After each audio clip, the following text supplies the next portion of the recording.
morning. And Deb, thank you so much for that kind introduction. It's great to be back here at the conference. And a lot has changed since I spoke here 4 years ago. So I want to use this opportunity both to reflect on the theme of your conference, delivering on the dream, and to ask you to think ahead about what the charter movement should seek to accomplish over the next 20 years. In the last 2 decades, charter schools have had some extraordinary accomplishments. And yet, as we all know, the dream of the charter movement is not yet a dream fulfilled. Topping the list of those extraordinary accomplishments is that high-performing charters have irrefutably demonstrated that low-income children can and do achieve at high levels. And I can't tell you how much that means to me personally.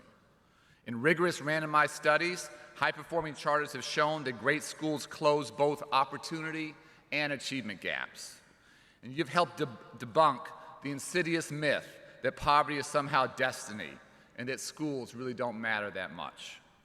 High-performing charters are one more proof positive that, as President Obama says, the best anti-poverty program around is a world-class education.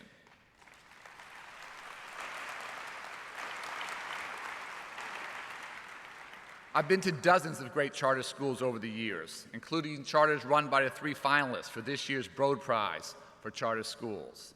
And I always come away from those visits, as I do when I visit any great public school, with a real sense of hope and a profound feeling of respect and admiration and gratitude for the remarkable educators and school leaders. You wake up every single day determined to make a difference in the life of a child, determined to excite a love of learning, and determined to open a door of opportunity where none previously existed. As all of you know, this work is not for the faint of heart. It takes courage and passion. It takes smarts and expertise. It takes a tenacious commitment. It takes leadership. You never have a great school that doesn't have great teachers led by a great principal. The charter movement has delivered on that part of the dream. You have shown what is possible. And you've shown that you can provide choice for families and parents where no choice previously existed. During the first decade of the charter movement, charter operators had to fight what seemed like a daily battle to open up schools and find space and secure funding. But charters are no longer a boutique movement of outsiders to the educational establishment. America now has more than 6,000 charter schools, serving about 2.3 million students. Almost 4% of students nationwide attend charters. And in some cities, like right here in DC, more than 40% of students are enrolled in charters. Many high-performing charters have long waiting lists of families, and that story is both inspiring and heartbreaking at the same time. The expansion of educational choice is also part of the dream where charters have delivered. Yet, if we're honest, much of the promise of the charter movement still remains unfulfilled. When I spoke at your national conference 4 years ago, the first Credo study had been released just days beforehand. At that time, the charter movement was on the defensive, and 4 years later, I believe the picture is much brighter.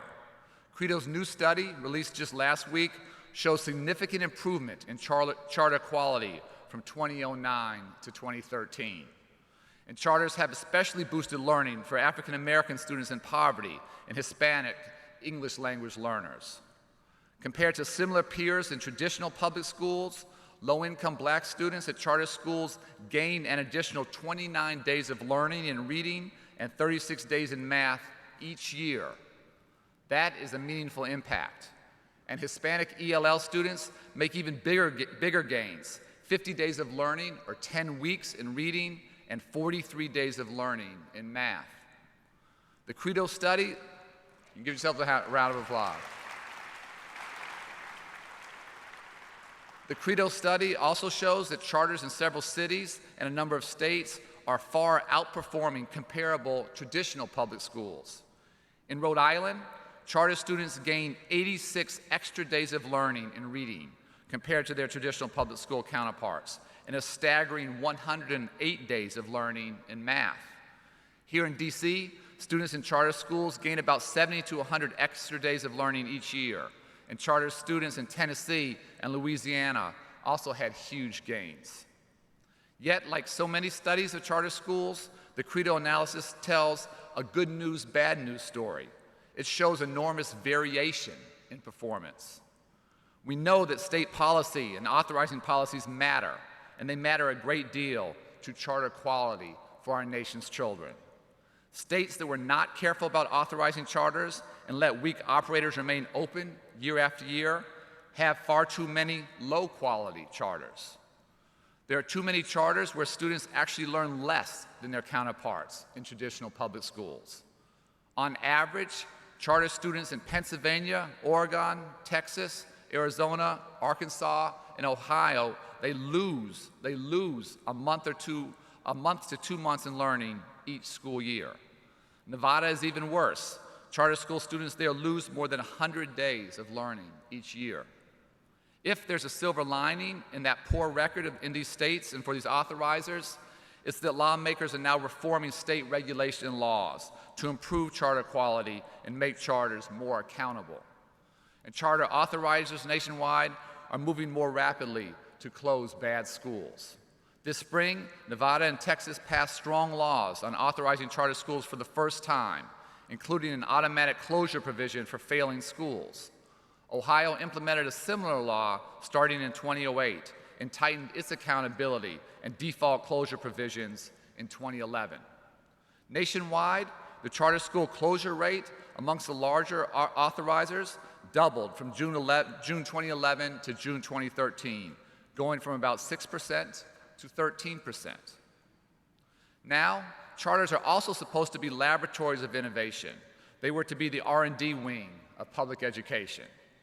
And while many charters have pioneered a number of critical innovations, too many charters still look like traditional public schools, instead of developing and adapting cutting-edge science and research-based innovations to accelerate our students' learning. The bottom line is that the charter school brand still has to stand for quality, accountability, cost efficiency, and transparency.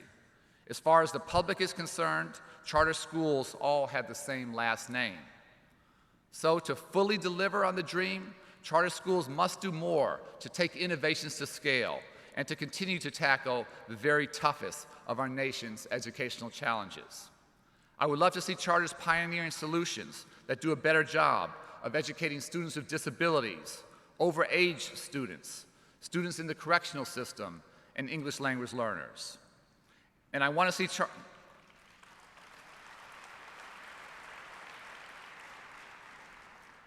see charters beginning to lead the way in reducing their own rates of out-of-school suspensions, expulsions, and controllable attrition. In many cities, including right here in DC, charters are substantially more likely to suspend and expel students than other public schools. In the 2011-12 school year, a total of 230 students were expelled from schools here in the district. Charter schools expelled 227 of those 230 students, or 99%. And just 11 charters, and that list included some high-performing charters, accounted for 75% of those expulsions citywide. That's simply not acceptable. In so many respects, DC charters are doing outstanding work. I've been in many of those schools and seen the difference they're making for children and families and the broader community. And the DC Public Charter School Board should absolutely be applauded for the transparency in reporting that enabled these statistics to come to light. But at the end of the day, high rates of exclusionary discipline are simply not good for children. I want charters to show the way. I want charters to show the way in implementing alternative discipline methods that keep students in school and engaged in learning to the maximum extent possible, while still holding students accountable for their behavior and protecting the integrity of the learning environment. And I know that's much easier said than done, but these tough challenges are what real leadership is all about. Thankfully, the charter sector now has incredible opportunities to innovate and to take educational solutions to scale over the next 20 years. President Obama has said that charter schools can be incubators of innovation. And I'll talk in a moment about 3 areas where I believe charter schools can and should lead innovation over the next 2 decades. But before I discuss that, I have a confession to make. Honestly, I'm getting tired of good news, bad news stories in education.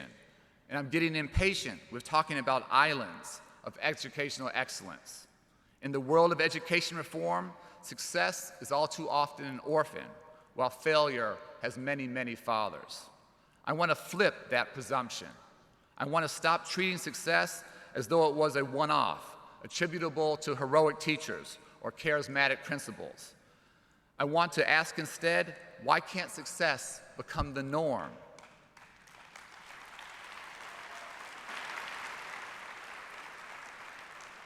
In the future, I believe the answer to that question will depend in part on expanding meaningful partnerships between charters and traditional public schools. The hopes of early charter advocates that successful charter schools would quickly create a tipping point in public education clearly have not materialized. As the Harvard economist Roland Fryer has pointed out, even with today's rapid rate of charter school growth, it will take more than 100 years for high-performing charter schools to educate every student in this country. And of course, it's not our goal for every student to be in a charter school. But Roland's simple point is that the benefits of high-performing charters cannot reach the majority of students who most need them unless effective innovations from charters are widely deployed both in traditional public schools and throughout the entire charter sector. To make success the norm, I believe the charter sector will undergo a slow but profound shift of mindset. Charters will still be incubators of innovation, but they will no longer just be outsiders knocking at the door of traditional school systems. To deliver on the dream, charters will become less like combatants in the battle over education and more like partners with traditional public schools. A recently released report from the Center for Reinventing Public Education discussed the very real challenges and difficulties in this work, but also pointed out the progress that some cities are making in working together. The ideological battles over charter schools certainly aren't going to end overnight. Advocates and activists will likely continue to care about whether a high-performing school is identified as a charter school or a traditional neighborhood school. But children don't care, and neither do I. There is nothing inherently good or bad about a charter or any other school. The only thing that matters to me is if a school is a great school. The sign on the front of that door doesn't matter. It doesn't matter to children. It doesn't matter to most parents. And it doesn't even matter that much to teachers and counselors and the support staff that work every single day in our nation's charter schools. They absolutely want their children to succeed, but they also want children down the street at the neighborhood school to succeed as well. This is not some kind of zero-sum game. The collective goal for all of us in education must be a great school for every child.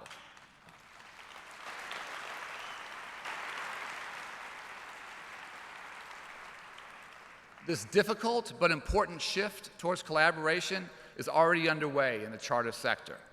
I see it in the partnerships that Yes College Prep has formed with the Houston and Aldine school districts, and in KIPP's partnerships in Houston as well. I see it in the new book from 3 Uncommon Schools leaders, Great Habits, Great Readers, which helps codify their school's K-4 reading taxonomy in the hope that it can help all elementary schools address the challenges and opportunities in the Common Core. And I see it in the groundbreaking collaboration of Roland Fryer with Houston and the Denver school districts. Houston Superintendent Terry Greer asked Professor Fryer if the key ingredients of high-performing, no-excuses charter schools could be successfully imported into 20 traditional schools in the Houston school district. And to date, the Apollo 20 project has been a tremendous success in Houston, as has a similar effort in Denver that Superintendent Tom Boasberg organized in partnership with Roland. The preliminary learning gains are remarkable, and in some cases even compare favorably with student growth in KIPP schools and the Promise Academy in Harlem's Children's Zone. It's still early, but we need more sharing of what actually is working. And finally, I see proof of this growing collaboration in the great leaders in the charter sector who are starting to go to work for states and districts to tackle educational underperformance at scale and take successful charter strategies to scale. 4 years ago at this conference, I challenged high-performing CMOs to get involved in school turnarounds. And Chris Barbick, the founder of the fantastic Yes College Prep Network, is one of a number of charter leaders who are tackling this difficult but critically important work. Chris is now the superintendent of Tennessee's new Achievement School District for the state's lowest performing schools. The Achievement School Districts both operate schools and is a charter authorizer. In its first year, it will include 3 district-run schools in Memphis and 3 charter-run schools as well. The lines between traditional and charter schools are blurring. In the next couple of years, the Achievement School District will scale up rapidly to include about 35 schools and 6,000 students. A number of the nation's top-performing CMOs, including Rocket Ship, Aspire, Green Dot, and Yes College Prep, will be running schools in Memphis. And none of you who know Chris would be surprised to hear that he has set a high bar. His goal, once again, is to prove what's possible, to move the bottom 5% of schools in the state into the top 25% of schools over the next 5 years. But it's telling that Chris describes his work as Charter 3.0, with Charter 1.0 being the initial proliferation of single operators, and Charter 2.0 being the expansion of CMOs. In Chris's version of Charter 3.0, charters in effect will become the new neighborhood charter. In Memphis, charters will be getting a new facility and taking over a school. But just like the old neighborhood school, they will serve students in the exact same attendance zone. No neighborhood charter in the new district can ever be critiqued for creaming students or ducking the toughest children to serve. In one charter in the new district, more than 30% of students qualify for special ed services, and 1/3 of those are on the autism spectrum. In closing, I would highlight 3 areas that I believe are especially ripe for innovation in charters over the next 2 decades. They are first, developing and assessing non-cognitive skills. Second, expanding in the early learning space. And finally, using findings from the learning sciences to drive better instruction. Each of these 3 areas holds great potential, obviously for charters, but also for improving education for all of our nation's students. But I just hope and believe that charters can show real leadership in these 3 areas. I'm pleased to say that high-performing charters are already pioneers in teaching and developing the non-cognitive skills that matter so much to students' subsequent success, not just in school, but for the rest of their lives. We know from the research cited in Paul Tuff's fantastic book, How Children Succeed, that specific non-cognitive skills like grit and self-regulation and executive function can help children flourish and overcome significant challenges throughout their lifetimes. All 3 of the CMOs up today for the Broad Prize place a high priority on developing these critical skills. They all share a no-excuses model of school culture that sets high expectations not just for academic performance, but for student character. And I thank them for their outstanding creativity and leadership. But we shouldn't lose sight of the fact that our schools still have a long way to go in developing high-quality, replicable means for cultivating and sustaining grit and resilience. Cognitive science tells us that 30% or more of learning performance comes from motivation. But we are badly in need of practical, scalable guidance for what teachers, parents, school leaders, and students themselves can do to boost student motivation. And we're barely in our infancy of developing meaningful and easy-to-administer assessments that help us understand whether we are, in fact, teaching these critical non-cognitive skills. When my sister and I ran an I Have a Dream program back on the south side of Chicago for 6 years in the 1990s, we spent a lot of time and energy trying to help our children gain these critical skills. But to this day, I still cannot honestly tell you whether we succeeded or not. Not surprisingly, many of these essential non-cognitive skills are best learned young, and I would love to see more charters engaged in and coordinated with high-quality early learning in their communities. As you know, President Obama has made a landmark proposal to help states provide universal access to high-quality preschool for all children from low and moderate income families. But I bet there's not a single elementary school provider here that doesn't wish that their kindergartners came to school better prepared. We absolutely have to get all of our schools out of what I call the catch-up business. And we have to level the playing field so children start school, 5 years old in kindergarten, at the same starting line. Now, in some states, it's difficult, if not impossible, for charters to include early learning grades. States often fail, unfortunately, to provide per-pupil funding for pre-K. But there are still opportunities for charters to expand into early learning space through co-enrollment, leveraging multiple funding streams, and by blending charter schools with Head Start programs. The truth is that high-performing charters have a lot to offer in the early learning community, and vice versa.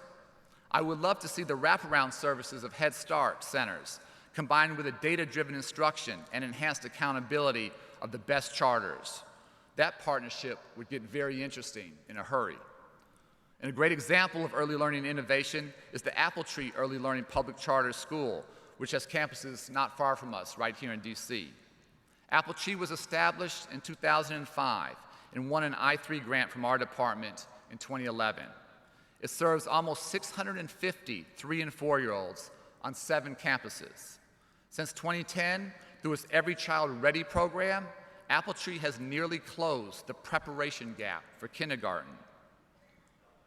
There are, of course, many areas where charters can and will innovate over the next 20 years. And I'll cite one last field ripe for innovation. I hope charters serve as a testing ground for the implementation of new knowledge coming from the learning sciences. The field of learning sciences has exploded in recent years, yet there remains a big disconnect between what we know from cognitive science and what we actually do day to day in too many of our classrooms. You'll often hear teachers and parents say that students learn in different ways, and that statement is absolutely true. Educators design instruction based on that premise, so they present material for visual learners and auditory learners and experiential learners. But however, cognitive scientists have documented repeatedly that people learn in ways that are more similar than dissimilar. So the learning sciences tell us that effective teachers should spend some less time organizing instruction for different learning styles and more time giving students lots of practice and lots of feedback on their work. Obviously, using the findings of learning sciences can benefit both charters and other schools as they figure out how to best integrate technology to advance student learning. Schools and districts will face a flood of new educational technology over the next 2 decades, but they should use the lens of the learning sciences to help make decisions on technology adoption.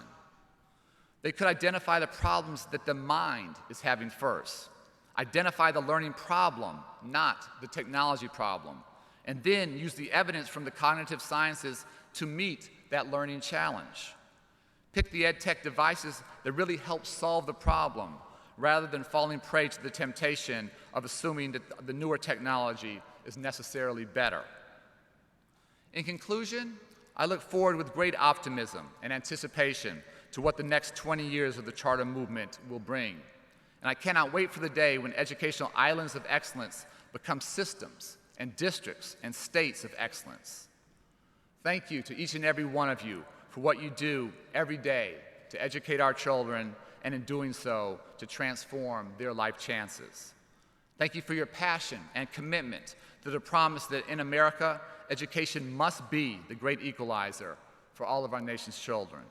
You are fighting for our children, our families, our communities, and ultimately our country, and I thank you for being courageous warriors in that effort. Thank you so much.